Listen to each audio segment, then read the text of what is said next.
Good day. Today we have Mmathebe Zvobwo from Amai Capital, and we're going to be talking about entrepreneurship. She's a scholar of entrepreneurship with a master's degree from Wits Business School in entrepreneurship and venture creation, and also she's a chartered accountant by profession. Good day, Mmathebe. How are you? Good day, Zai. I'm good. Thank you for inviting me. Yes, no, we are very happy to have you here. So, as we say, today is Entrepreneurship Day. Let's talk entrepreneurship. Who is an entrepreneur, and what is entrepreneurship? Okay, so that's a very good question, because in general, entrepreneurship is about behavior and mindset. So an entrepreneur is someone who thinks and acts in an innovative way, takes risks, and spots an opportunity within the market to create a new venture or to create value. And what is entrepreneurship? The entrepreneurship is essentially that process. That process. Yeah. Okay, so I have seen a lot of people leaving their jobs and saying, I'm going to be an entrepreneur, I'm starting an entrepreneurship. Entrepreneur, is it something that you start, or is it something that was born in you and it's not necessarily a job description, but a way of life? Yes, so if an entrepreneur or if entrepreneurship is based in behavior, then definitely it becomes a way of life. It becomes the way you behave, the way you act, the way you think. We actually say there's a concept of an alert individual or an alert entrepreneur. Because if you're alert, then you're constantly seeking for opportunities as an entrepreneur. So it's the way you live. It's essentially your thinking. So of course it's not a job description per se, but it is your ability to execute on an opportunity that you've spotted in the market. Okay. So I've seen after at the World Economic Forum, where Klaus Schwab and them said for countries to grow their economies, they have to specialize and focus on entrepreneurship. And a lot of countries have jumped onto that bandwagon. Is this true? Do entrepreneurs grow the economy? Do they actually create jobs? Is this true, or it's subject to testing? Okay, so entrepreneurship is very much linked to the Schumpeterian way of thinking in terms of economics. So Schumpeter is actually was an economist, an Austrian-American economist in the 1940s, who actually started coining this term entrepreneur, which meant to enterprise. So it was linked directly to growth and stimulating the economy. But as we've known, neoclassical economics, when you look at Adam Smith. Adam Smith. Yes. When you look at Adam Smith and his Wealth of Nations, he started talking about division of labor and all of that, all of those mechanisms to grow the economy. When we look at your Schumpeter, it talks about all good. Division of labor is all good. Productivity is good. But there's a huge element that then growth of economies cannot be accounted for just using those elements of productivity and labor. And so Schumpeter started basically saying that there's a large element of innovation that then fuels this growth of the economy. And he then linked innovation to entrepreneurship. So actually, that's why inherently entrepreneurship is about innovating. So it's not about starting a business per se. Yeah. It's about starting or spotting an opportunity in the market that is innovative and creating an innovative solution or bringing an innovative product to the market and essentially taking the risk that is necessary while acting in a very autonomous kind of self efficacy type of way. So believing in your ability to actually bring to fruition the idea that you have, to basically bridge that opportunity that you or exploit that opportunity that you spotted in the market. Wow. Entrepreneurship is also not about necessarily small business activity, although small businesses are an avenue to play out or to act entrepreneurially. Okay. But even big businesses can think entrepreneurially as well. I've heard of entrepreneurs. They are entrepreneurs, definitely, and there's a notion of entrepreneurial orientation, which is actually the proclivity or the structure or the tendency of a particular management team to act in an innovative, proactive, risk-taking type of way. Wow. So tell me, I want to know more about the research that you did. You said it was about high growth entrepreneurship, right? So maybe first of all, if you could just define to us what high growth entrepreneurship is, and then we take it from there. So the research was about high growth entrepreneurship, making sure that in any economy we can stimulate the growth of a high growth enterprise or the number of high growth enterprises through investment, or through seed investment. Now, a high growth enterprise is an enterprise that grows itself revenue wise above 20% per annum over 3 years. Above 20%. Above 20% on average. All right.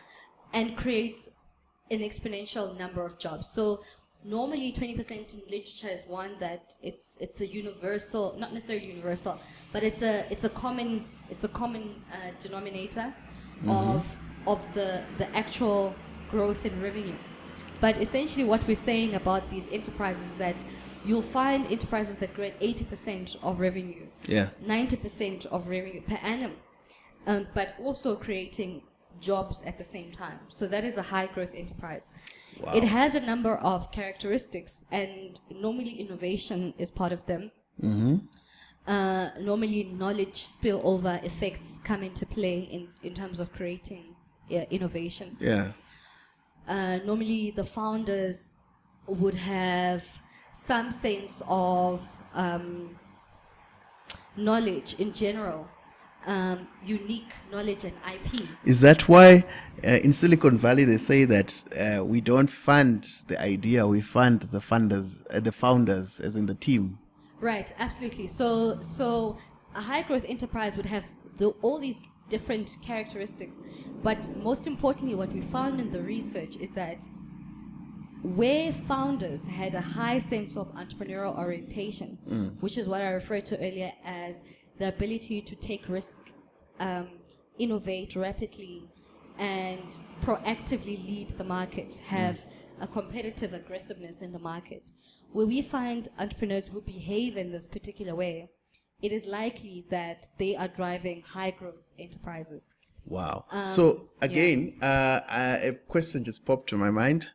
So is there a link between high growth enterprises and VC capital that has been dispersed? As in, are VCs able to fork out these people that are these entities that are high growth and actually fund them, or they are missing them? So that was a key part of the research as well, in terms of figuring out whether venture capitalists are able to spot or predict which enterprises will become high growth enterprises. While venture capitalists have certain things that they look for, particularly in terms of an entrepreneur's ability to get traction, be able to sustain intense activity for a long time, from a character perspective, a management team that has some sense of unity and unified purpose, some kind of product that's innovative.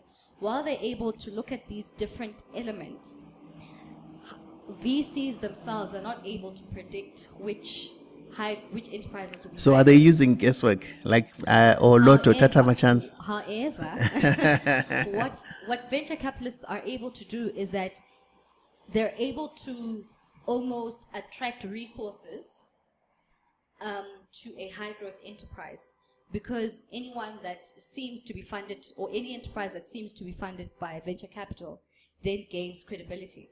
So they're able to attract the resources to these enterprises.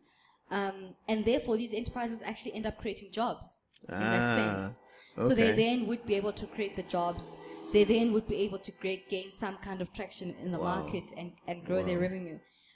The VCs are important in that sense. And that's why that they then must have a good understanding of how to then, what is the linkage between a high growth enterprise and entrepreneurial orientation.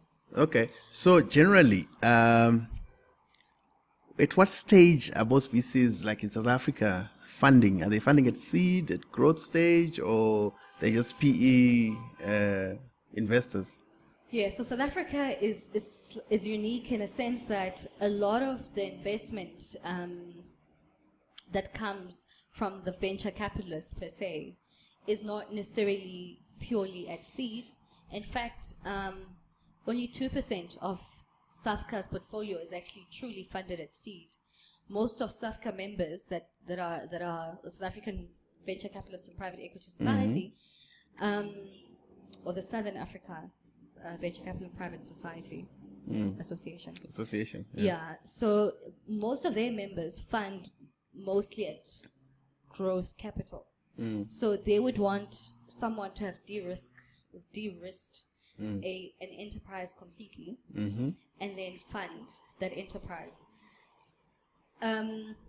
There are some people who play in this space. So there are some almost seed partners that play in the space, including development funding institutions, as well as some angel investors, as well as even grant funders would try play in the space as well. But I think for me, even as we start getting more people coming into the seed investment stage, the approach of funding an enterprise needs to be some kind of innovation around it.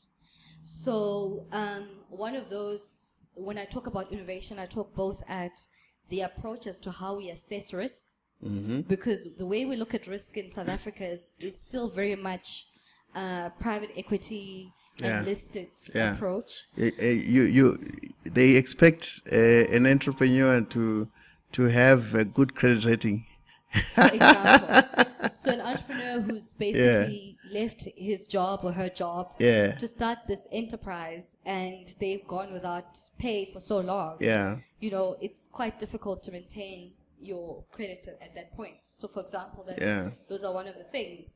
So even the way we assess risk, so that needs to change, but also the financial instruments that we use to fund entrepreneurs need to change. So you look at, for example, Y Combinator in the States, that's actually developed what we call the SAFE, the Simple Agreement for Future Equity. Which is one way of innovating in terms of the approach of funding a startup. It's like a pay forward type of. Exactly. Paid forward, yeah.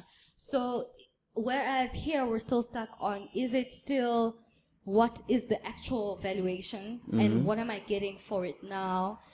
And so forth and so forth, from an equity perspective, and leaving it all the way to just simply funding equipment to working capital without the necessary connection in terms of opening up those networks for entrepreneurs. And studies have also shown that even social capital is what most entrepreneurs would also need to succeed. So I think a rethinking and innovation in that space actually needs to happen. So in one sentence, what are the two things that you would change if you were Minister for Entrepreneurship today? What two things would you change in South Africa? So I'm very passionate about funding entrepreneurs. I would definitely change the way development funding institutions fund, so their approach to funding. And then secondly, ecosystem building. I would definitely start making sure that the different pieces of the ecosystem start talking to each other, but having measurable outcomes at each stage. Sure. No, thank you very much. My pleasure.